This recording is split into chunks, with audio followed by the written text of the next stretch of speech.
বাংলাদেশের একটা সংবিধান আছে না? সাড়া দেয় না। আছে না নাই?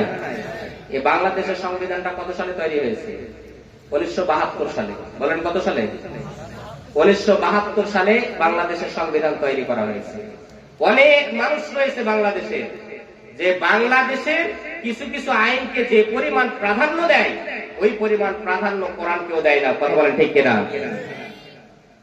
তার মানে ওর কাছে আইনটা কি হয়ে গেছে? রব হয়ে গেছে।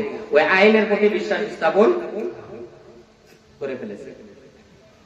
আইনে রয়েছে সকল ক্ষমতার উৎস হচ্ছে জনগণ। আছে না নাই? ভোটের সিজন যখন আসবে তখন নেতারা পাম মারবে। সকল ক্ষমতার উৎস তো আপনারাই। সকল ক্ষমতার উৎস কি জনগণ? সকলে সাড়া দেন, বলেন জনগণ। আল্লাহ সুবহানাহু ওয়া তাআলা বলছেন আন্নাল কুওয়াতা লিল্লাহি জামিআ, সমস্ত ক্ষমতার চাবিকাঠি আমি আল্লাহ। আল্লাহ তাআলার হাতে সমস্ত ক্ষমতার উৎস হচ্ছে আমি আল্লাহ। জোরে বলেন সুবহানাল্লাহ। কিন্তু বাংলাদেশের সংবিধানে রয়েছে সমস্ত ক্ষমতার উৎস কথা কয় না। বলেন এটা কত বড় মারাত্মক শিরক যে আল্লাহর চাইতে জনগণকে আমরা বড় বানিয়ে দিয়েছি। কথা বলেন ঠিক কিনা? তাহলে কি আমরা তাদের দলে না কোরআনের দলে? আপনাদের